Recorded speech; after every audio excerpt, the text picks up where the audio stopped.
अस्सलाम वालेकुम। उम्मीद करती हूँ आप सब ठीक होंगे। आज मैं आपके साथ शेयर करूँगी लेफ़्ट ओवर रोटी की रेसिपी कि रात की रोटी बच जाए तो आप उससे क्या क्या स्नैक्स बना सकते हैं। तो सबसे पहले मैं बना रही हूँ मिनी रोल। तो यहाँ मैंने लिए हैं आलू, जिनको मैंने बॉईल कर लिया है, 3 अदद लिए हैं। क्वार्टर टी स्पून अजवाइन डाली है, 1 टीस्पून कुटी हुई लाल मिर्च डाल रही हूँ यहाँ पे। भुना कुटा जीरा डाल रही हूँ हाफ़ टी स्पून। देगी लाल मिर्च हाफ़ टी स्पून। अब डाल रही हूँ हाफ़ टी स्पून गरम मसाला पाउडर, नमक हस्बे ज़रूरत। अच्छे तरीके से मैं पहले आलू को तोड़ लूँगी। उसके बाद अच्छे तरीके से आप इसे मैश कर लीजिए। आप हाथों से करें या जिस तरह से भी करें, अच्छे तरीके से आप मैश कर लीजिएगा। ये मैशर से मैं मैश कर लूँगी। ये बहुत ही लाजवाब बनते हैं, मज़ेदार बनते हैं। आप ज़रूर बनाइएगा। रात की बची हुई जो रोटी होती है, हम उन्हें अक्सर जो है वो डिस्कार्ड कर देते हैं। तो आप बिल्कुल भी ज़ाया ना करें, रिस्क ज़ाया नहीं करना चाहिए वैसे भी। तो आप इस तरह से इन रोटियों को बना सकते हैं और स्नैक्स बना सकते हैं। बच्चों को शाम में दीजिए, बच्चे बहुत शौक़ से खाएँगे। बाज़ार के रोलों से बेहतर है कि आप इस तरह से रात की बची हुई रोटी से रोल बना सकते हैं। यहाँ मैंने लिया है 1 टेबल स्पून, कोई सा भी आप फ्लोर ले सकते हैं। आटा जो भी आपके पास है, मैदा है, चक्की का आटा है, जो भी है, फिर आप उसी इस तरह से अच्छे तरीके से घोल बना लीजिए और साइड करके रख दीजिएगा। यहाँ पे देखिए मैंने ले ली रोटी और मैंने पिज़्ज़ा कटर की मदद से इस तरह से छोटी छोटी स्ट्रिप्स में काट लिया है इसे ना।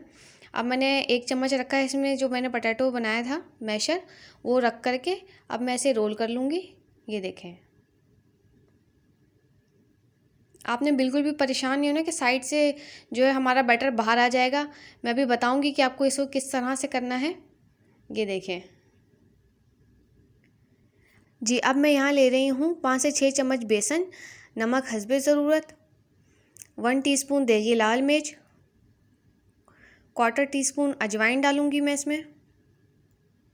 ये देखिए, अब डाल रही हूँ यहाँ पे कुटी हुई लाल मिर्चें half tea spoon, quarter teaspoon हल्दी जी। अब मैं इसमें थोड़ा थोड़ा पानी डालूंगी और इसे अच्छा सा एक फ़ाइन सा बैटर तैयार कर लूँगी। बिल्कुल भी लम्स नहीं रहने चाहिए, अच्छे से आप इसे फेंट लीजिएगा। ये देखिए, अच्छे से मैं मिक्स कर रही हूँ। थोड़ा थोड़ा पानी डालिए और मिक्स कीजिए, ज़्यादा पतला नहीं करना आपने और बहुत ज़्यादा गाढ़ा भी नहीं रखना। ये देखिए, हमने रोल लिया, ये हमने रोल बनाए थे सारे।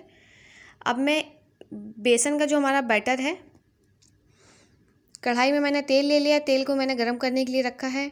अब बेसन का ये बैटर है। देखिए, अब मैं इसमें रोल को किस तरह से डिप करूँगी। देखिए, एक कॉर्नर से और दूसरे कॉर्नर से, बस हमने कम्प्लीटली डिप नहीं करना।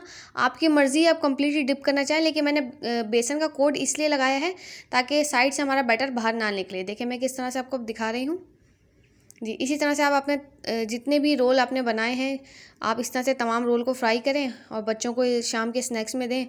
बहुत ही लाजवाब बनके ये तैयार होते हैं। आप ज़रूर बनाइएगा और अपना फ़ीडबैक आपने मुझे ज़रूर देना है कि आपको ये रोल की रेसिपी कैसी लगी।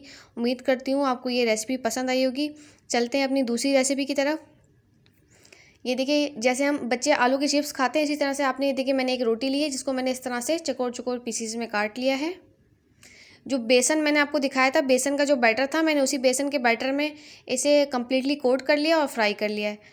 तो बहुत ही जल्दी बन के तैयार होती है। उम्मीद करती हूँ आपको ये रेसिपी पसंद आएगी। दुआ में याद रखिएगा, लाइक कीजिएगा, शेयर कीजिएगा, सब्सक्राइब कीजिएगा। अल्लाह हाफिज़।